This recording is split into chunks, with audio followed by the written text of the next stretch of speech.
মঙ্গলবার রাত 12:30। সংস্কার কাজ চলছিল হোটেল ইন্টারকন্টিনেন্টাল নামে চালু হওয়ার অপেক্ষায় থাকা রূপসী বাংলা হোটেলের নিচতলার একাংশের ছাদ ঢালাই কাজে ব্যস্ত ছিলেন 15 থেকে 20 জন শ্রমিক। ঢালাই কাঁচামালের ভার বইতে না পেরে শ্রমিকদের সহই তা ভেঙে পড়ে। আপনি কি করছিলেন তখন?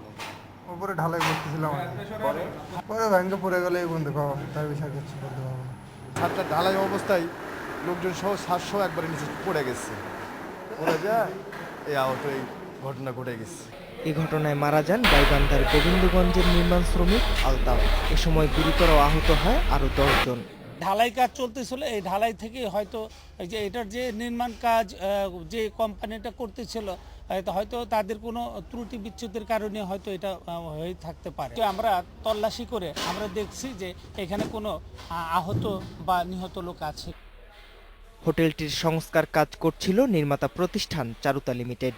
এ ব্যাপারে কথা বলতে চাইলে মিডিয়ার চোখ এড়ানোর চেষ্টা করেন চারুতার কর্মকর্তারা। হোটেলটির মালিক সরকারি প্রতিষ্ঠান বিএসএল এর ব্যবস্থাপনা পরিচালক এয়ার কমোডর লুৎফর রহমান ঘটনাস্থলে এলেও তিনিও কথা বলেননি। মুক্তিযুদ্ধের আগে ও পরে পাঁচতারা এই হোটেলটি হোটেল ইন্টারকন্টিনেন্টাল নামেই পরিচিত ছিল। গত 27 বছর ধরে এটি বিদেশি মালিকানাধীন হোটেল শেরাটন নামে পরিচিতি পায়। পরে 2010 সালে বাংলাদেশ সার্ভিসেস লিমিটেডকে হোটেলের ব্যবস্থাপনার দায়িত্ব বুঝিয়ে দিলে এটি পরিচালিত হয় রূপসী বাংলা নামে। সর্বশেষ ইন্টারন্যাশনাল হোটেল চেইন ইন্টারকন্টিনেন্টাল 30 বছরের জন্য হোটেলটি লিজ নিয়ে চলতি বছরের জানুয়ারিতে স্থাপত্য শৈলীতে আমূল পরিবর্তন এনে সংস্কার কাজ শুরু করে। Faisal Siddiqui, independent news, Dhaka.